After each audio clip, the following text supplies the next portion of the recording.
never quite grow up. But Joel, he was not like that. And I remember Jocelyn commenting the last time that we saw Joel here that Joel had changed and broken over into a new kind of relationship with her where he was her friend as well as her child. And that's a beautiful thing. And Joel was very precious and dear to me.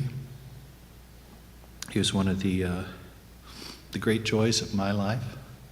Still is.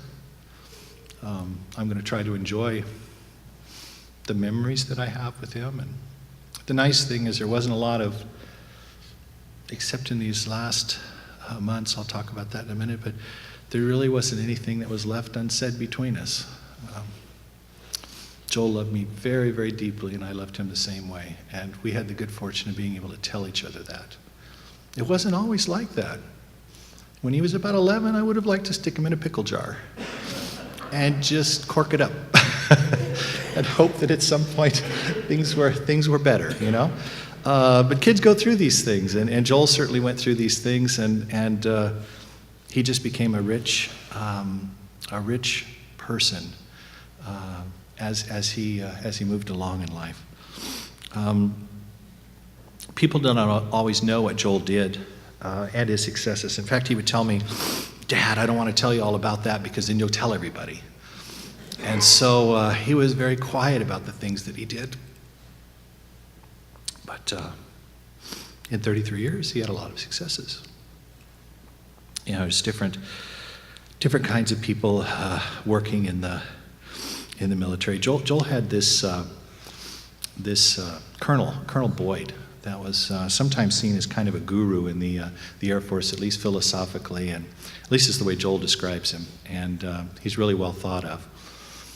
And he had a challenge for people in the Air Force. He says, you got a choice. You can be a person who does something, or you can be a person that collects promotions and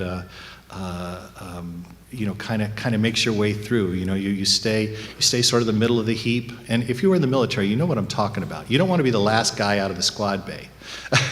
You know, you want to be somewhere in the middle. Well, Joel took the challenge to do. And the challenge to do was, as Boyd would say it, was you have this choice on one hand, and you got this other choice. The choice of doing something means that you are actually going to make a difference for your time that you're in the Air Force or the time that you're serving in the military. And even before Joel found this quote from Boyd, he lived that way. He didn't care about the awards. He cared about the work. He cared about doing the right thing and the best that he could at it because he thought that his job was so very important. Frankly, I did not skimp on telling Joel that I was very, very glad that he chose to be in the Air Force and that he chose a path where he would serve his country and serve all of us. And I would tell him that frankly, I was glad that he was there. I felt safer because he was on his post. Because there may be somebody a little slouchy that might be on that post. And you know, he had, as well as other people, important work to do. And it's how the military works together that's very, very important. And he was given responsibilities above his rank and above his age as a result of it. And a lot of the men and women that are in the military are given those responsibilities when they're shown that they can handle them. And I think Joel was one of those kinds of people. He was left in charge of a lot of things, and he had very successful experiences with those. You know, we have some displays out here that Kim, where are you, Kim? Kim so diligently worked hard to get those things out there so that people could see them. Part of that has to do with something that happened as a result of talking to some of Joel's friends. And the question was, do we just do kind of a quiet memorial for Joel, or do we get to say some of the things that Joel has done and some of the things that Joel has accomplished? And every one of them said, let's do something where we can show people what Joel has accomplished. So that's the purpose of like the displays out there. It's not to brag about Joel or that sort of thing. It's that you have somebody, and he's not the only person, by the way. In fact, we have 3 gentlemen here that have served with Joel One served with him in Diego Garcia. People have served with him in Japan. The honor guard that was here flew in from Texas to be here. And so those people aren't just, hired uniform or something. They're people that actually know Joel. You could talk to them, but on Veterans Day, I would particularly like to encourage you to encourage them. That all of our men and women in the military can use that. Joel was no exception to that, and he did find strength and he did find encouragement from the people here in the congregation and his family and friends, and that's something that's very important. Part of doing secret work is having to forego the most open kind of communication sometimes. And Joel took that very seriously, but it had an impact on him too, in that it left him less able to communicate about the things that were going on in his life, or at least that's the way he perceived it. So again, people don't readily know what he was doing. He was basically a computer communications expert, or I say an expert. Maybe his friends would be able to give better explanations of exactly what Joel did. I told him I never wanted to know the secret stuff, so I know generally what he does or did in the military. In that role, Joel made impact by increasing efficiencies, providing vital services, thwarting attacks, and saving the Air Force literally millions of dollars. And some of the gentlemen that are here can speak to some of those monies that Joel personally saved. Now you say, that's not like being able to go out and shoot people on the battlefield or whatever, we give Purple Hearts for or medals for and so forth. But in my book, it's just as important, If Joel and his work and the other gentlemen that are here and their work and other people that are in the ranks of the military can do their job and save money, that puts more protection in the field for us, in my view. So I don't see people that are in communications or people that are in computers and stuff as being sort of the second rank and so forth, especially the way things are going. Technologically, I see them more in what can be more of the first rank as things develop. But one of the things that Joel did at the time of his passing, he was waiting for word on presenting to people that were all way higher rank than he was some information on a 70-page program that he had proposed on how to save the Air Force $200 million on the way that they do training. And he had contact from chief master sergeants and even officers were involved in this, even though Joel was a staff sergeant. He was preparing for those briefings, and these things were still pending at the time that Joel passed away. But as a father, I wanted to say that it's really nice to see intellectual energy in your child. I don't know if you understand what I mean by that, but he's just not kind of dully going through life, that he was trying to interact with life and he was trying to make things better. And that's something that's very comforting to us, to know that Joel was one of those kinds of people and he devoted himself in that way. We invite you to look into the narthex, or the entryway out there in the hallway, for many examples of Joel's success in base after base where he was temporarily assigned or he was permanently assigned. I was thinking on Veterans Day that people think of differences among the services, and there's this thing that's been floating around that says why the services can't work together. One reason the services have trouble operating jointly is that they don't speak the same language. For example, if you told a Navy guy to secure a building, they would turn off the lights and lock the doors. If you asked an Army guy, he would occupy the building so no one else could enter. If you tell the Marines, they'd assault the building, capture it, and defend it with suppressive fire and close combat. If you ask somebody in the Air Force, they'd secure a lease with an option to buy. And Joel was one of those lease with an option to buy kind of guys, He was very thoughtful about that kind of stuff. How can we save money? How can we do this more efficiently? You'll see some of the accommodations that Joel has where he increased the efficiency of various things by 1,000%. That's a lot, and when it's in a defense activity, or you're having communications with generals and between bases and so forth. These are very, very important things. But again, there's a bunch of things written out there. I'm not I'm just saying that it's available for you if you wanted to look at some of those things. There's just a lot to see.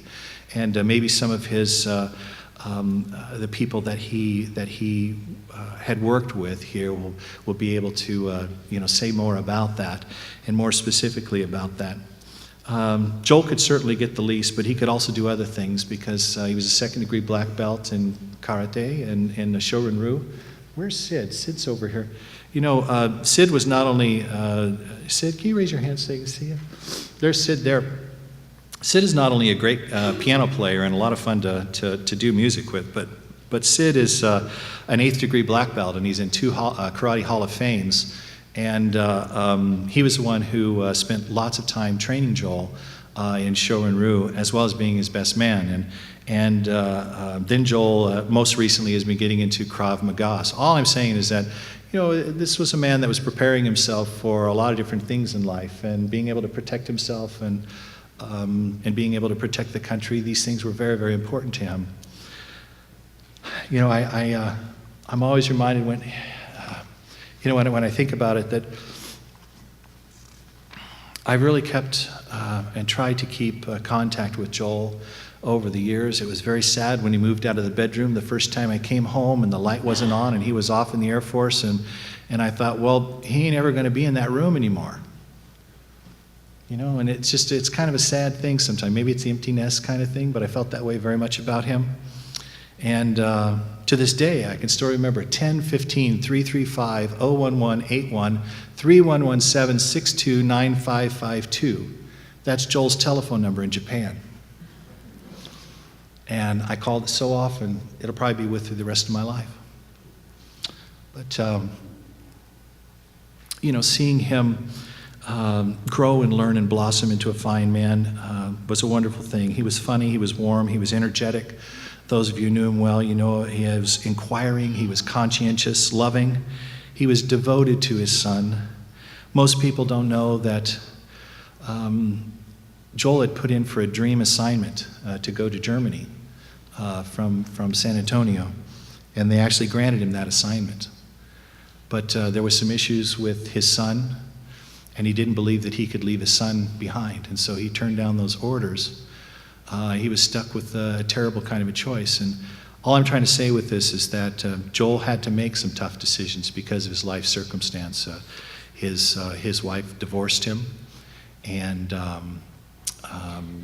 but Joel was the one that was primarily taking care of Matthew, his son, and he took that responsibility very seriously as well. And we're very proud about the way that he has cared for Matthew and about how he has worked his priorities to see that Matthew was cared for.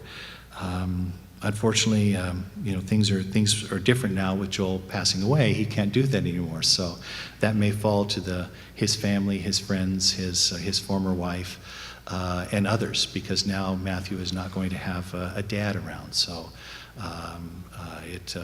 sometimes it takes the community. Joel was very optimistic about his future. He could have been a contractor working for Air Force projects and other military projects. He had top secret clearance, and that continued with him. He could have been a consultant. He could have been an officer. There were people there was a chief master sergeant that was talking to Joel about becoming an officer. There were all kinds of things that were possibilities for him. He also thought about being an investor, and he spent a lot of time studying things to become a good investor. And I remember I asked him one time, because he was going to try day trading. You know what day trading is? It's a good way to pour your money in the garbage disposal. It's risky business. Anyway, I asked Joel, I said, hey, how's the day trading going? He says, Dad, I got to tell you, I laughed, I cried, I wet myself. It was great. So if you ever try day trading, see if that quote works for you. It worked for him. My wife wanted me to tell a story about Dubai, because Joel was stationed in Saudi Arabia. And Joel had talked to me and said, Dad, this is a mess. that the thing was just in not a very good kind of condition and so forth. And I sent him back this long email, and I said, now, before you start complaining up the chain of command about how much it's a mess and you need more help with stuff, I want you to consider something. I want you to consider that there's guys just a few miles away from you that are worried about improvised explosive devices, or sleeping out on the ground, or haven't had a hot meal except with an MRE or something for a long time. And I kind of laid out this long scenario for him, and he said, okay, I got it. He never complained again, and as a matter of fact, he turned in an efficiency rating through a very specialized kind of inspection that was noted as being one of the best in the Air Force as a result. And he was the non-commissioned officer in charge of various contractors and other people at that particular location. But that was kind of something that typified Joel. And another thing that Joel wanted to do is he was a problem solver. He wanted to solve problems. And that was a good quality, but as they say, sometimes our strongest qualities can be our weakest qualities too. Because Joel had these great plans for wanting to help everybody around him as much as he could. And Joel was generous with his time and generous with his offer to help people in many ways. He was involved in the Special Olympics and helping with that, both in Massawa and also in Mississippi. And Diego Garcia, when he was there for Christmas, he told me that there was one of the airmen that didn't get a single present from anybody at home. Joel felt terrible about it. The guy was in his rack crying and stuff. You're supposed to be the big tough military guy. You're not supposed to be crying in your bunk because you didn't get a paper kite from mom and dad or something, But so Joel took presents that we had sent him. I think there were even people from the church, not just his family, that had sent presents to Joel. He was like drowning in presents, and he gave some of those to the fellow that was in this state. He said, I just couldn't take seeing him like that, and I'm sure it was just a delay and this and that and the other, but. Joel was a person who did, in his own way, look for ways to do a good turn for others, especially when they showed up in front of him like that.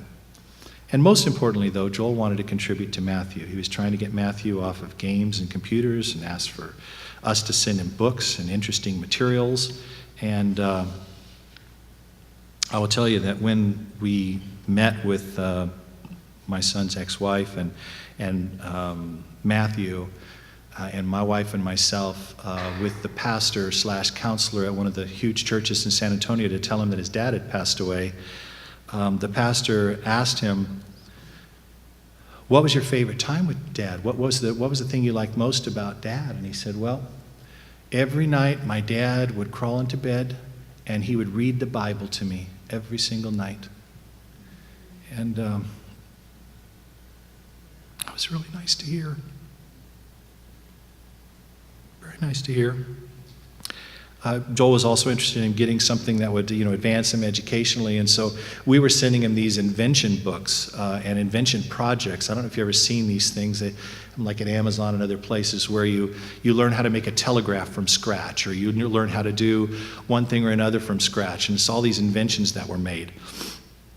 Just to give you a sense of Joel's sense of humor on this, we'd read the reviews of the different invention packets you could get, and they'll send them to you. And you'd see these things where people would say, this is the greatest project. My child learned so much. You have other people writing in and they would say, oh, this is horrible. The directions are horrible. The thing didn't work.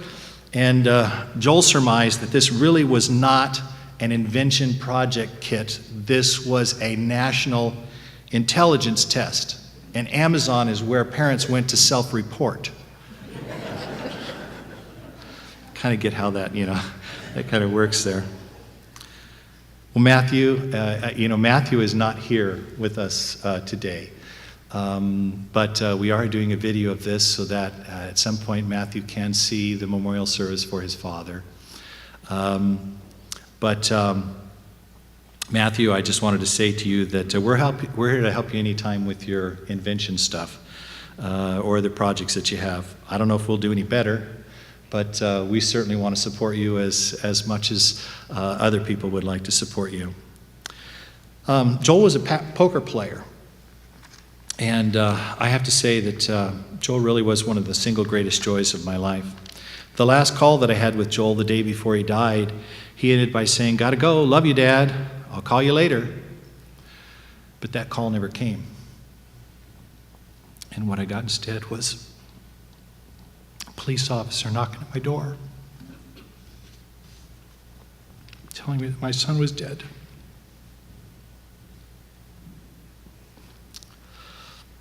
The world changed that day for me, for a lot of us, that knew and loved Joel and know and love him.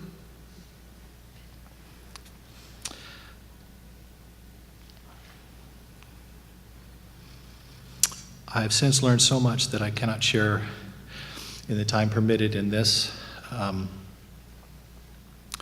My son appears to have taken his own life. But it's still impossible to believe. I've looked at the forensic evidence. I've talked to the investigators, talked to the people in the coroner's office, the equivalent of that in Texas. And I suppose we'll never really know. There's some people in the family that are convinced he was murdered, because it just seems so impossible with all the things that were going positive in Joel's life. And, maybe it was calculus. He had calculus problems sitting on his desk, but we were working calculus problems together. It's kind of it's an amusing thing to me, because when Joel was in high school here, we had to get him an algebra tutor, and we didn't think he'd ever make it through algebra. He ultimately made peace with algebra, and calculus was even okay. But we just don't know what was happening there. I learned that suicide is the second largest cause of death for people between the ages of 25 and 34. I didn't know that. I'm learning all kinds of things that I never knew before in my life, that I never thought I would know.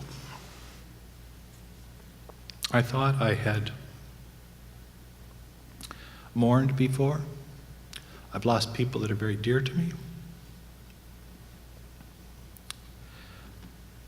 But I feel like this may be real mourning.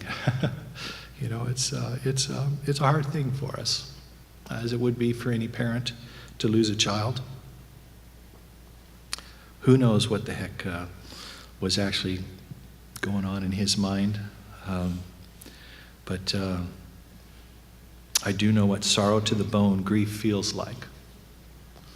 And that's what I've experienced here, his mother, other people in our family. I remember at the time thinking, for some reason, Blaise Pascal, from somebody from the 1600s, just came to my mind, where he said, "My heart searches for the reason that the reason knows not." And I just kept saying it over and over again, because it was the only thing that I could say. I have no idea how this could possibly happen. Except I do know this, that I've only known one other person that's taken their life in my life. And it was a dean at a law school when I was first in law school.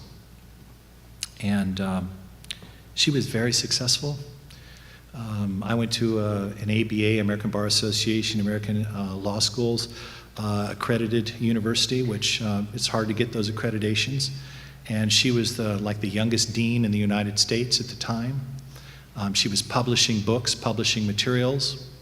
She had line dancing friends, all kinds of friends. And she took her own life one night.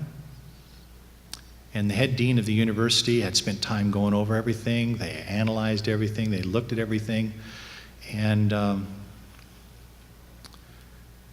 the dean said, we've worked with the police about this. We've looked at this every which way. It doesn't make any sense. And he said, the best explanation we have is there was a bad day that got out of hand.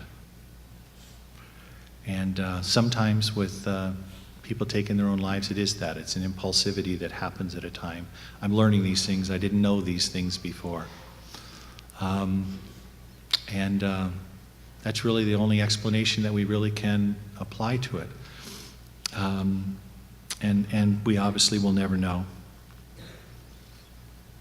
But we have so many things to be thankful for, and we have so many fond memories to be thankful for and to hold on to with our dear son. We will never lose those.